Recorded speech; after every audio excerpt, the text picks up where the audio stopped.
Simula sa Lunes, puspusan na ang deliberasyon ng House Committee on Appropriations tungkol sa panukalang 2026 National Budget. Yan ang ulat ni Mela Lesmoras. Kasado na ang pagsisimula ng deliberasyon ng Kamara ng panukalang pambansang pondo para sa susunod na taon sa Lunes, August 18. Sa organizational meeting ng House Committee on Appropriations, inaprubahan na ng komite ang budget calendar. Gayon din ang iba pang patakaran na ipatutupad nila sa kanilang mga pagdinig. On August 18, all systems go full blast. We start with the DBCC. And then after that, tuloy-tuloy na yan. We have daily committee hearings all the way through the week of September 16. So even Fridays of September, we have hearings every day. The only time that we are going to take a break is during the holidays. Aprobado na rin ang pagbuo ng Budget Amendments Review Subcommittee. Bukod dyan, magkakaroon din ng People's Budget Review kasama ang mga civil society organization.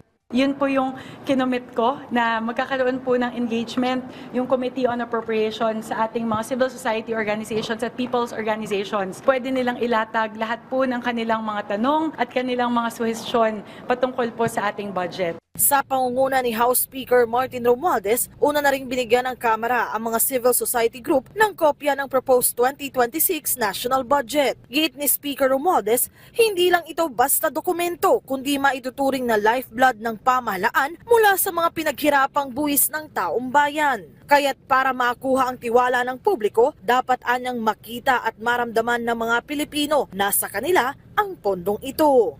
Una nang sinabi ni Budget Secretary Amina Pangandaman na isa sa mga pangunahing popondohan ng administrasyon para sa susunod na taon ang Rice for All program. Nakapaloob dito ang proyektong Benting Bigas, meron na 10 billion pesos. Tapos, kasi it's a rice program po under the it's a flagship program po under the Department of Agriculture. So, National Rice Program. So, meron pong 10 billion dyan.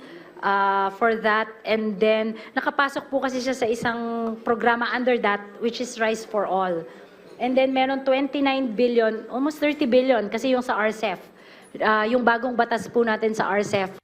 Hinggil naman sa ayuda para sa Kapos ang Kita Program o AKAP, ipinaliwanag din ng DBM kung bakit wala itong alokasyon para sa susunod na taon. Wala po yung AKAP sa budget ng DSWD for next year. May natitira pa pong pondo for 2025 and like I mentioned a while ago, we receive a total of 10 trillion pesos na proposal from agencies. And given our limited fiscal space, hindi pa po muna natin siya sinama. Mela Lesmoras para sa Pambansang TV sa Bagong Pilipinas.